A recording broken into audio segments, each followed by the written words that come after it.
원목사 성경 읽기 창세기 23장입니다. 오늘도 하나님의 귀한 말씀을 함께 읽어 나가면서 하나님의 귀한 은혜를 나누기를 원합니다. 우리 말씀 볼까요? 창세기 23장입니다. 창세기 23장은 아브라함의 아내 사라가 죽는 사건이 나옵니다. 우리 같이 한번 읽겠습니다. 사라가 127세를 살았으니 이곳이 곧 사라가 누린 햇수라. 사라가 가나안 땅 헤브론 곳 기띒 아르바에서 죽음에 아브라함이 들어가서 사라를 위하여 슬퍼하며 애통하다가 그 시신 앞에서 일어나 나가서 헷 족속에게 말하여 이르되 난 당신들 중에 나그네요 거류하는 자니 당신들 중에 내게 매장할 소유주를 주어 내가 나의 죽은 자를 내 앞에서 내어다가 장사하게 하시오. 헷 족속이 아브라함이 대답하여 이르되 내 주여 들으소서. 당신은 우리 가운데 있는 하나님이 세우신 지도자이시니 우리 묘실 중에서 좋은 것을 택하여 당신의 죽은 자를 장사하소서. 우리 중에서 자기 묘실에 당신의 죽은 자 장사함을 금할 자가 없으리이다. 7절에 아브라함이 일어나 그 땅 주민 헷 족속을 향하여 몸을 굽히고 그들에게 말하여 이르되 나로 나의 죽은 자를 내 앞에서 내어다가 장사하게 하는 일이 당신의 뜻일진데 내 말을 듣고 나를 위하여 소알의 아들 에브론에게 구하여 그가 그의 반머리에 있는 그의 막벨라 굴을 내게 주도록 하되 충분한 대가를 받고 그 굴을 내게 주어 당신들 중에 매장할 소유주가 되게 하기를 원하노라 하매 에브론이 헷 족속 중에 앉아 있더니 그가 헷 족속 곧 성문에 들어온 모든 자가 듣는 데서 아브라함에게 대답하여 이르되 내 주여 그리 마시고 내 말을 들어서 내가 그 밭을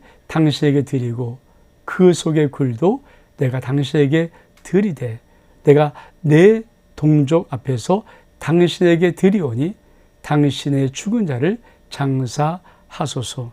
12절에 아브라함이 이에 그 땅의 백성 앞에서 몸을 굽히고 그 땅의 백성이 듣는 데서 에브론에게 말하여 이르되 당신이 합당히 여기면 청하건대 내 말을 들으시오.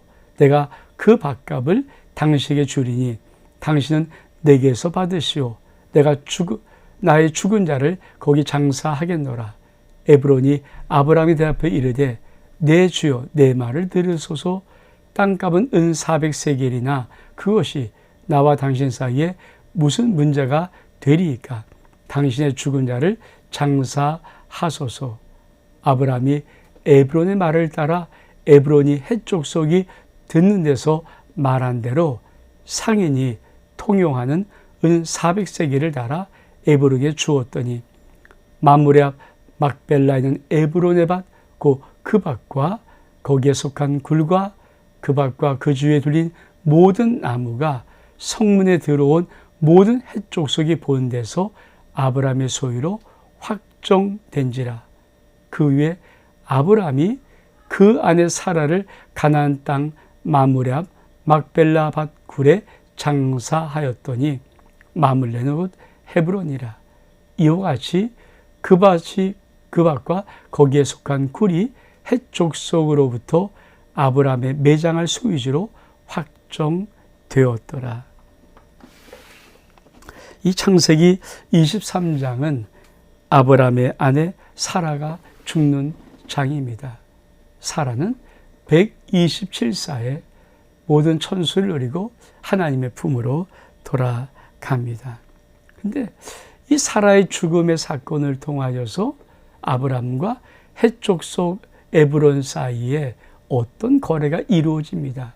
그것은 바로 에브론 헷 족속의 사람 에브론 사람이 갖고 있는 밭과 그곳에 있는 굴 막벨라 굴이라는 이 굴을 아브라함은 자기 아내 사라의 죽음을 놓고 장사, 무덤할 곳을 삼고자 한 것이고, 그리고 그것을 달라고 요청했을 때 이 헷족속 사람 그리고 이 에불론은 그냥 다 줄 테니까 마음껏 쓰라고 이야기를 합니다.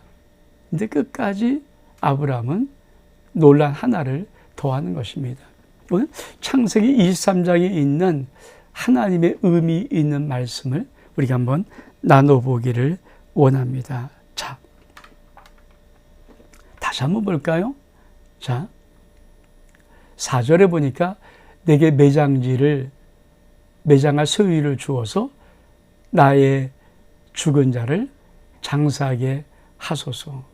그랬더니 헷족속이 대하여 6절에 참 중요한 의미 있는 말을 합니다.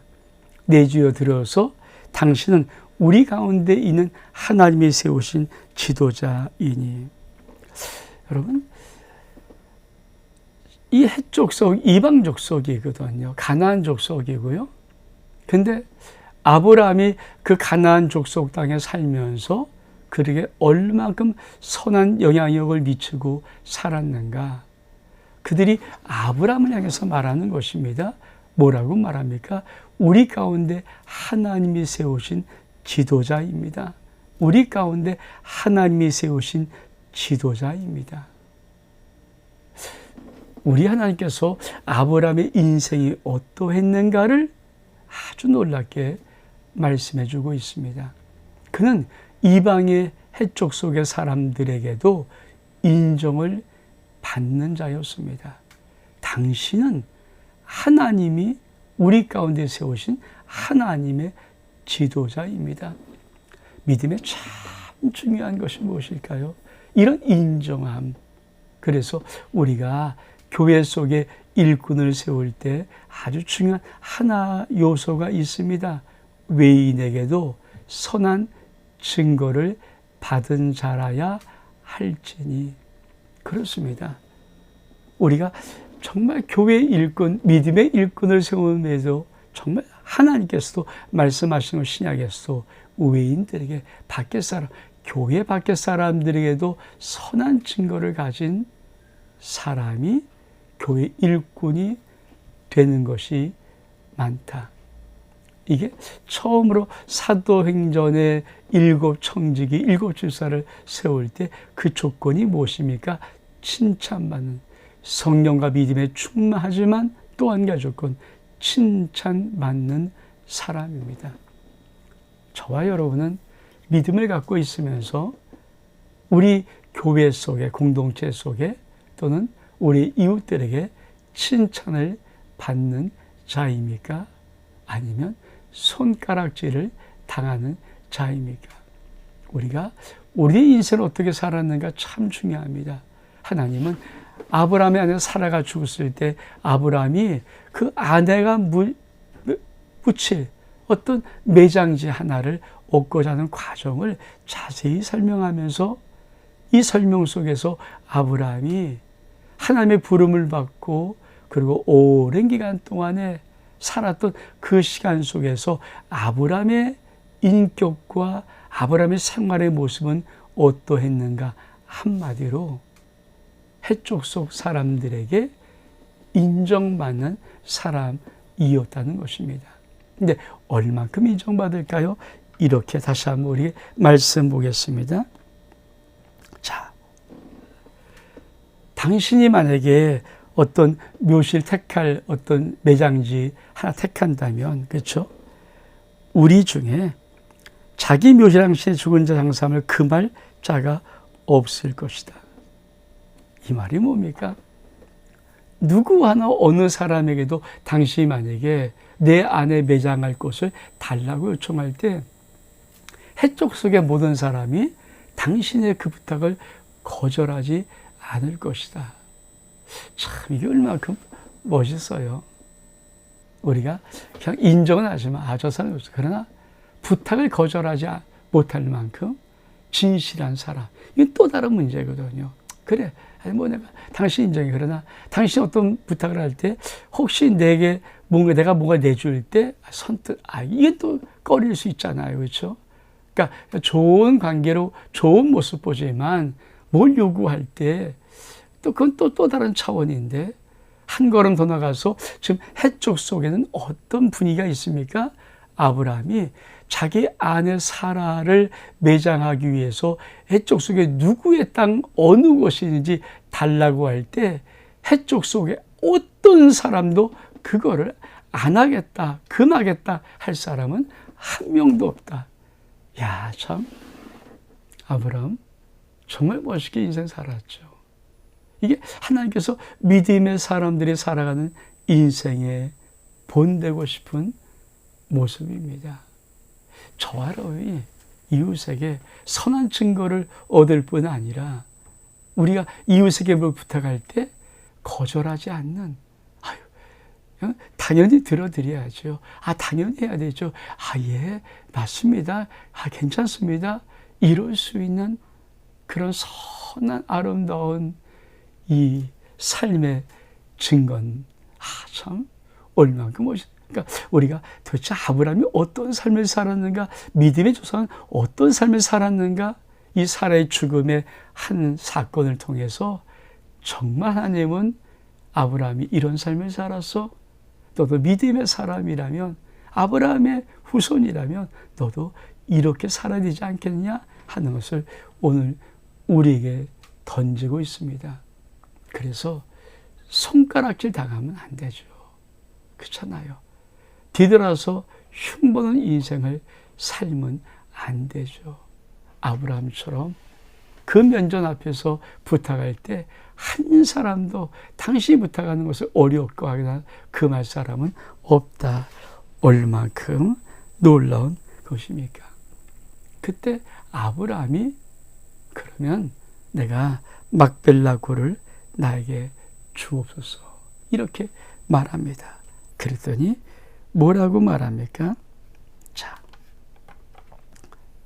20절에 에블론의 땅이거든요. 에블론의 사람, 에블론이 해족속 중에 앉아있더니 그가 해족속 성문에 들어온 모든 자가 듣는 데서 아브라함에게 대답하여 이르되 내 주여 그리 마으시고 내 말을 들어서 내가 그 밭을 당신에게 드리고 그 속의 굴도 내가 당신에게 드리되 내가 내 동족 앞에서 당신에게 드리니 당신은 죽은 자를 장사하소서.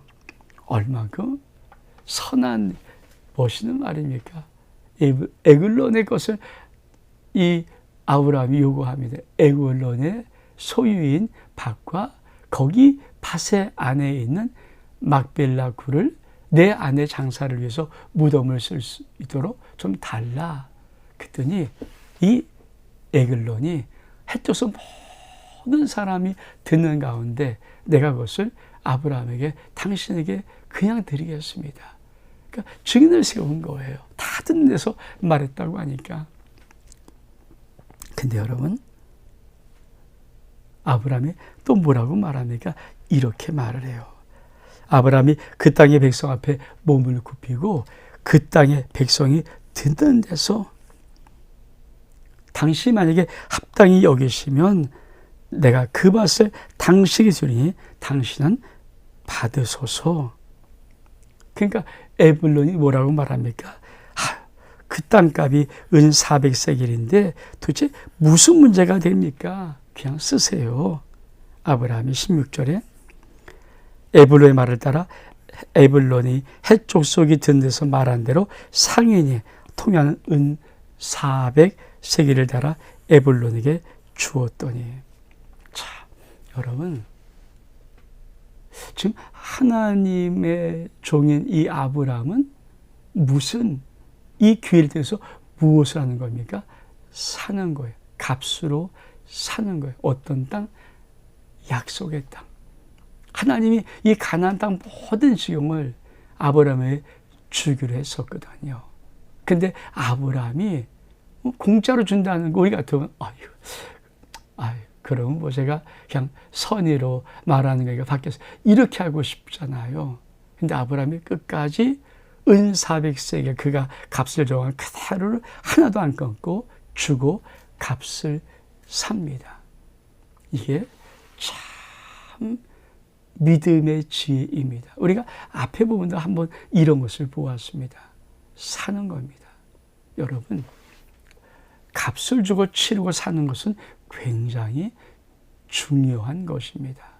사실 저는 제가 우리 아름다운 교수가 여러 가지 많은 이렇게 계획들을 세울 때 어떤 그때 참 39살 우리 교회를 건축하고 입당하면서도 사실 여러 가지 많은 하나님께서 정말 많은 계획들을 우리에게 보여주셨거든요. 그리고 아마 우리가 좀 더 용기를 갖고 그런 시도를 했으면 물론 그것도 어떨지 모르겠지만 제가 왜 저는 솔직히 목회를 하면서 어떤 건물사 이게 뭐 그렇게 크게 중요하지 않지만 제가 한 가지 이렇게 들었던 그 의대의 어떤 기준이 있습니다. 제가 초창기에 우리 백석교단의 백석신학교 총동문회 부회장을 좀 이렇게 몇 년 동안 쭉 한번 한 적이 있어요. 그때는 뭐 총동문회가 그렇게 크지 않았고 또 동문회 활동할 사람이 많이 없었기 때문에 그냥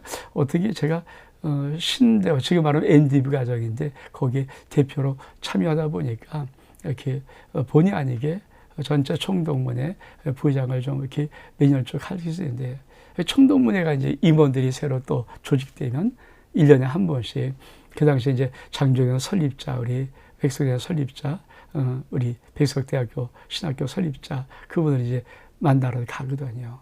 근데 그분이 하여튼 우리 다 제자들 아닙니까? 만나면 하여튼 그냥 막 2-3시간 동안 열변을 토하세요. 막 하고 싶은 다 하시고 싶은 거예요.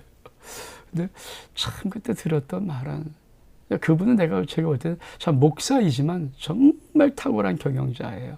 탁월한 경영자예요. 근데 그분이 이런 말씀을 해요. 저는 그분은 자기가 하나님께 기도하다가 욕심이 아니라 어떤 기도하다가 하나님 어떤 꿈을 주면은 자기는 땅 같은 건물 같은 거 이런 거를 나올 때 어떤 계산에 의해서 그 땅과 건물을 잡는가. 그분이 이런 말 하더라고요. 내가 돈을 벌어서 땅을 사겠다고 계속 그러면 땅은 계속 1년마다 우리 서울시 어느 땅에도 오르잖아요. 못 산대요. 근데 내가 반드시 필요한 땅이 살 땅인데 내가 가만히 계산해 봐서 내가 은행의 이자를 낼 수 있는 그 능력이 내게 된다. 그러면 그분은 무조건 그 땅을 계약하고 잡는데요. 왜? 그 땅을 내가 사는 순간부터 그 땅의 값은 딱 멈춰진다. 오르지 않고 왜? 내가 계약했으니까 멈춰주고 내가 살 수 있도록 되지만 내가 돈을 벌어서 사야지 준비하고 그러면 1년이면 1년 동안 또 오르고 3년이면 3년 또 오르고 그래서 결국 못 산다는 거예요. 근데 그분이 하는 말이에요. 자기가 어떤 걸 시도할 때 기준이 뭐냐? 내가 그 땅을 왜? 뭐 이제 돈 없으니까 이제 목돈이 없으니까 담보로 살 거 아닙니까? 근데 이자 낼 돈이 내게 있다면. 근데 제가 그때 참 은혜롭게 그 말을 들었어요. 정말. 그래서 제가 어떤 시도를 할 때 항상 저도 마음속에 왜 뭐 스승이었던 그분께서 한 수 가르쳐 준 말씀인데 어떤 하나님의 비중을 했을 때는 이자 낼 돈만 요걸 계산해. 이자 낼 돈. 우리 교회 형편 속에서 이자 낼 돈이 될 수 있는가? 그것만 되면 이런 부분들 아마 저는 뭐 여기까지도 정말 주님의 은혜 감사하신 거. 그때 참 여러 가지 뭐 많은 시도를 하려고 애를 써서 뭐 되진 않았지만 전 그때도 왜 그런 시도를 제 마음속에 할 수 있는 용기가 있었냐면 저는 그런 하나님 앞에 내가 부끄러워 생각해 뭐 막 무모하게 아니라 우리 교회 사이즈를 보고 우리 교회 속에서 이자를 감당할 만한 정말 못 먹고 못 쓰고 안 쓰고 그래도 이자를 감당할 것이 어느 정도 되어지면 승부를 걸어도 괜찮겠다. 그런 기본적인 믿음을 가지고 이제 그분한테 배웠던 한 수입니다. 그래서 근데 그것이 어떤 것은 왜 하나님께서는 이 아브라함의 이 사건을 왜 하나님의 진리의 말씀 속에 기록해 놓았는가? 결국은 그 약속의 땅은 뭡니까? 사실은 가나안의 일곱 족속이 갖고 있는 땅이잖아요. 근데 아브라함이 그 땅을 차지하는 약속을 갖고 있어요. 근데 약속만 갖고 있는 것이 아니라 실제로 하나님의 어떤 기회가 됐을 때 아브라함은 그 값을 주고 그 땅을 취하기 시작합니다. 값을 지불하고 정당하게 정확하게. 그래서 이 막벨라, 그래서 계속해서 성경은 뭐라고 말합니까? 이런 말씀을 합니다. 성문에 들어오는 모든 헷족속이 보내서 아브라함의 소유로 확정된지라. 모든 헷족속이 보는 데서 확정되었다. 그렇죠? 이와 같이 그 바깥 거기에 속한 굴이 헷족속으로부터 아브라함 매장지에 소유할 줄로 확정되었다. 확정되었다. 여러분, 어떤 것들에 참 중요한 것은 확정시키는 은혜가 있어야 합니다. 바라만 봐서는 안 되는 겁니다. 확정시키는 은혜를 가지고 있어야 됩니다. 약속의 땅을, 약속하신 복을, 약속한 어떤 것들을 바라만 보는 것이 아닙니다. 하나님께서 확정, 이 사건을 통해서 하나님은 아브라함의 것으로 확정되었다. 헷족속이 보는 모든 사람이 보는 그 가운데 아브라함의 소유로 확정되었다. 이 땅은 확정이다. 근데 그 땅이 어디입니까? 그렇죠. 마물에는 곧 헤브론이라. 헤브론이라. 여러분이 헤브론이 어떤 곳인가요? 우리 한번 헤브론이 어떤 곳인가를 잠깐 좀 볼까요?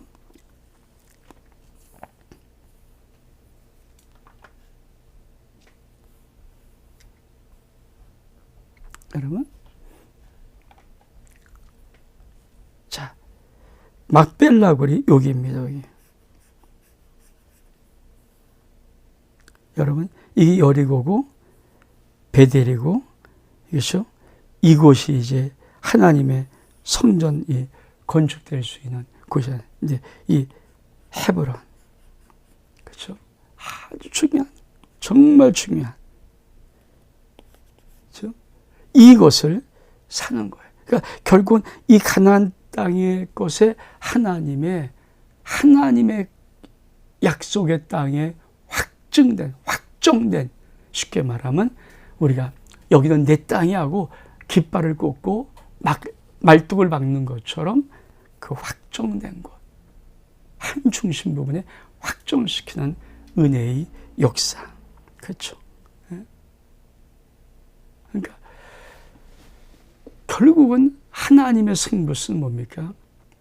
그곳에 이 땅은 언제 준 겁니까? 아브라함에서부터 다시 아브라함의 민족이 들어올 때까지 430년의 기간이 필요하지만 그것에 이미 하나님은 아브라함의 소유로 확정된 하나님의 깃발, 아브라함의 거라는 깃발을 미리 꽂아놓고 430년 뒤에 애굽에서부터 민족을 만들어서 그 땅으로 다시 들어오는 역사를 이루는 겁니다.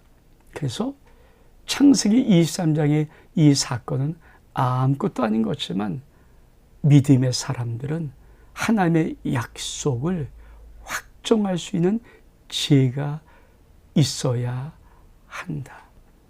여러분에게 하나님이 놀라운 복을 주실 때 그 복의 약속으로만 바라보는 것이 아니라 때로는 어떤 사건을 통해서 어떤 믿음의 전진을 통해서 여러분이 그 땅의 하나님의 소유임을 확정할 수 있는 지혜로운 은혜의 역사들이 나타나는 것도 굉장히 중요합니다. 그것이 바로 하나님께서 아브라함에게 이 사라의 매장지를 얻는 사건을 통해서 창세기 23장에 우리에게 말씀하는 놀라운 지혜입니다. 사랑하는 성도 여러분, 여러분이 기도하고 하나님의 약속이 있습니까? 언약이 있습니까? 어떤 사건과 어떤 계기와 어떤 것들이 여러분 인생 앞에 놓일 때 정말 지혜롭게 기도하십시오. 그리고 아브라함처럼 자기의 소유로 하나님의 복을 자기의 복으로 확정할 수 있는 은혜 역사가 있기를 주 이름으로 축복합니다. 원목사와 성경읽기 창세기 23장 여기서 마칩니다. 샬롬.